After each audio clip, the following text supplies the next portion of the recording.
One Piece. Why Luffy will destroy the world. The destruction of Fishman Island. The idea of Luffy destroying the world might seem far-fetched to many fans. However, there are already hints for it in the story, starting with the post-time skip, in Fishman Island. Madame Chiarly, who fans know to be an incredible future teller, clearly stated that Luffy would, in the future, go on to destroy Fishman Island. The Fishman Island is, in many ways, a piece of dark history for the inhabitants, which essentially means that Luffy would not hesitate in destroying this country. If Luffy can destroy Fishman Island, then, one can certainly believe that Luffy can go on to destroy the world as well. However, the actual idea of Luffy destroying the world is not literal. Luffy won't simply go from country to country and cause mass destruction and bring misery to the people. That is not Luffy's style, and fans know him to be the exact opposite of that. But, the freedom that Luffy embodies also requires him to destroy the world. This is very similar to how Luffy is projected to destroy Fishman Island. Fans know that the fishmen and the merfolk dream of living under the real sun on the real surface. These people must live on the surface with the rest of the races in the One Piece world at the end of the series.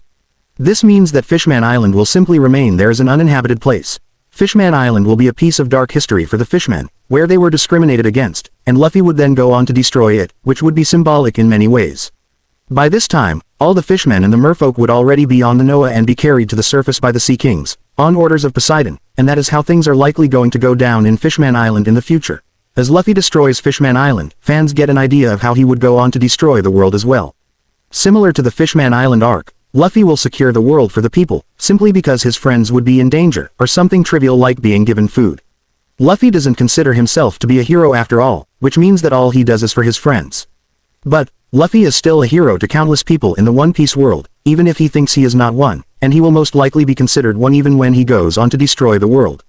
How Luffy will destroy the world. The method using which Luffy is going to destroy the world is quite simple. For one, fans know that Luffy possesses the power of the mythical zone, Hito Hito no Mi, model, Nika. These powers give him enough strength to wipe out islands of the face of the earth. But, that certainly is not all. Luffy will also have access to ancient weapons. For instance, Poseidon, who fans also know as Luffy's close ally. Luffy is going to be the one to guide her to use her powers right, as was prophesized. Similarly, Pluton exists and is most likely going to fall under Momo's command. Once again, this ancient weapon will be at Luffy's disposal, unless Blackbeard somehow steals it. Regardless, fans know that Luffy will have a weapon at his disposal and that he can utilize it in a certain way to destroy the Red Line, and with it, the order of the world, when they fight. The destruction of the Red Line will catastrophically change the world. It might even lead to a cataclysm, which will shake everything from top to bottom. By this point, the world might even flood tremendously, before deflooding, and the people will still survive this, because Vegapunk clearly stated that there will come a day when his technology of creating artificial sky islands will be needed. The people will mass evacuate, and even though the world will sink, Luffy will see to it that a new world is created where there is no danger, the world government is erased, and his friends can all live in joy. By doing this, Luffy will fulfill a generation-old prophecy and unite everyone under the same sun, where all of them will be equal, and no one will be discriminated against. This is how Luffy will most likely go on to destroy an unjust and cruel world, and mark the beginning of a new one, where everyone is equal.